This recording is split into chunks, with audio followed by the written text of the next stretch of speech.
নতুন pan card তৈরি করার ক্ষেত্রে কিন্তু সরকার একটি বড়সড় বদল আনতে চলেছে।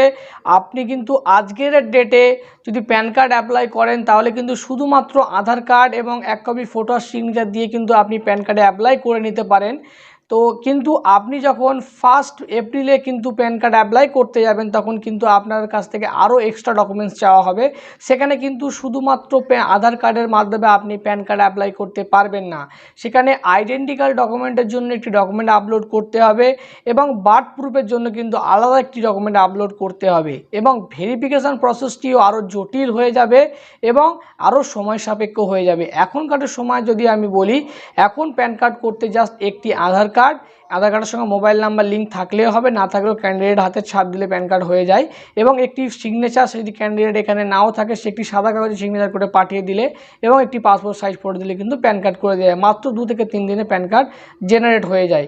কিন্তু 1 এপ্রিলের পর থেকে কিন্তু আপনাকে আরও অনেকগুলি ডকুমেন্টস দিতে হবে যেগুলো আধার বেসের সঙ্গে মিলে যাবে এবং তারপরে প্যান কার্ডের কিন্তু পেমেন্টও বাড়তে পারে, সরকারি যে পেমেন্টটি আছে।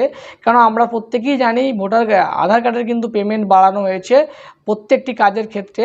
তো সেই জন্য যারা এখনও প্যান কার্ড অ্যাপ্লাই করেননি তারা দ্রুত আপনার এরিয়ার প্যান সেন্টার বা সাইবার ক্যাফে গিয়ে প্যান কার্ডের জন্য অ্যাপ্লাই করুন এবং যারা আমাদের সঙ্গে যোগাযোগ করতে পারেন, আমাদের টিম কিন্তু আপনাদেরকে প্যান কার্ড তৈরি করে দিয়ে দেবে।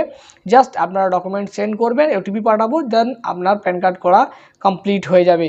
এবং এই ভিডিওটি কিন্তু আপনার প্রত্যেক আত্মীয় স্বজন বন্ধু বান্ধবকে শেয়ার করুন যারা এখনও পর্যন্ত প্যান কার্ড নতুন অ্যাপ্লাই করেনি, না হলে কিন্তু পস্তাতে হবে।